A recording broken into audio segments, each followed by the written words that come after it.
Oke, assalamualaikum warahmatullahi wabarakatuh. Perkenalkan, nama saya Nevan Stefanis. Saya akan menjelaskan tentang 4 konsep dasar belajar. Eh, Video ini saya buat untuk menyelesaikan tugas UAS dalam mata kuliah psikologi dengan dosen pengampu Miss Deta Jasvita Sari. Yang pertama yaitu tentang behaviorisme, yaitu studi tentang tingkah laku yang dapat diamati dan diukur. Ciri utamanya ialah ada stimulus dan respon. Terus menggunakan penguatan seperti reward atau punishment. Terus yang ketiga, tidak terlalu memperhatikan proses berpikir. Contohnya seperti siswa diberi hadiah, maka siswa tersebut akan lebih semakin semangat untuk belajar. Terus konsep besar kedua ialah kognitivisme, yaitu proses berpikir dalam otak. Ini lebih tepat, otak itu berproses untuk mengolah, memahami, dan mengingat informasi. Ciri utamanya ialah menekan memori pemahaman dan solusi. Terus ciri keduanya ialah terstruktur dengan contoh siswa menghubungkan materi lama dengan materi yang baru. Misalnya, dalam materi lama mereka belajar tentang past tense, terus materi selanjutnya ia belajar tentang present perfect. Nah, mereka menghubungkan antara kedua materi tersebut. Terus yang ketiga ialah psikolog humanistik. Ini lebih ke pribadi yang utuh atau pembangunan diri dan potensi.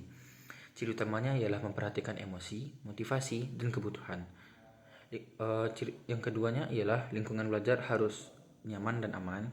Yang ketiga, berkebebasan dalam berkembang. Nah, contohnya ialah siswa bebas memilih topik untuk presentasi. Nah, yang keempat ialah kognitif sosial. Ini lebih ke pengamatan dan interaksi.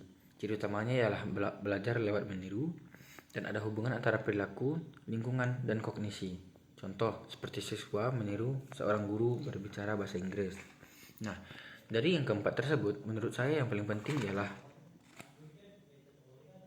psikolog humanistik, karena kita sebagai manusia memiliki potensi dalam diri kita masing-masing. Ketika kita bisa mengetahui apa potensi dari diri kita dan kita bisa mengembangkan potensi diri tersebut, maka kita akan menjadi ahli di bidang tersebut. Namun tingkat kesulitannya ialah untuk menemukan potensi dari diri kita. Sebelum menemukan potensi diri ini, kita sebaiknya harus mencoba banyak hal agar kita tahu di mana letak potensi kita. Terus mungkin pengalaman dari saya ialah saya mungkin adalah seorang yang nggak terlalu mudah buat mengingat informasi, lumayan sulit buat ngafal. Tapi ketika saya tahu potensi, saya sudah pernah mencoba beberapa hal dan potensi saya ialah di bidang olahraga.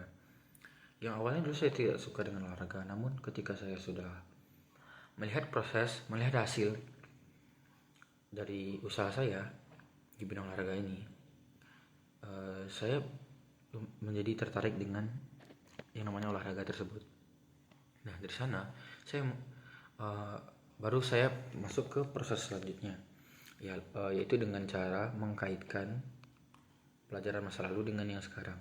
Tapi ini bukan tentang pelajaran, tapi tentang hal yang berbeda. Semisal saya dulu pernah belajar bahasa Arab dan saya tahu beberapa tentang bahasa Arab. Lalu ketika saya masuk ke bahasa Inggris, saya kurang tahu tentang bahasa Inggris.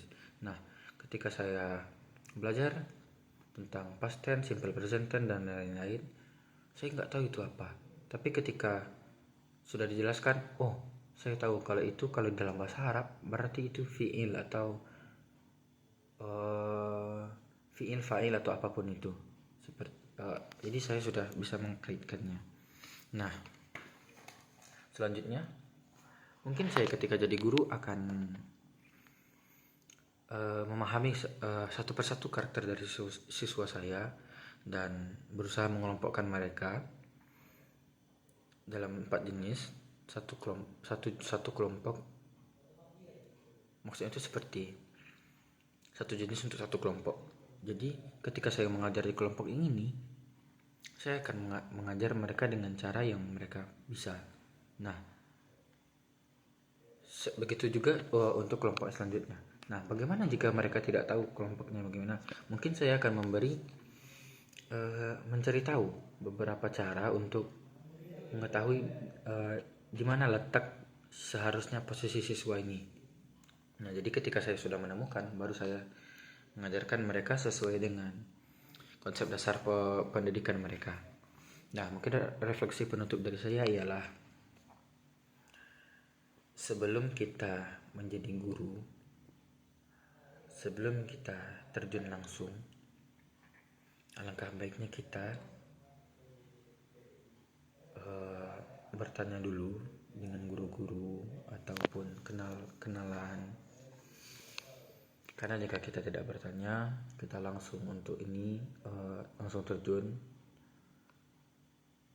ketakutan saya ialah saya membuat generasi selanjutnya menjadi hancur. Jadi saya harus banyak refleksi diri dulu, baru saya akan terjun langsung. Begitu dari saya. Mungkin sekian video yang bisa saya buat. Sekian dari saya. Assalamualaikum warahmatullahi wabarakatuh.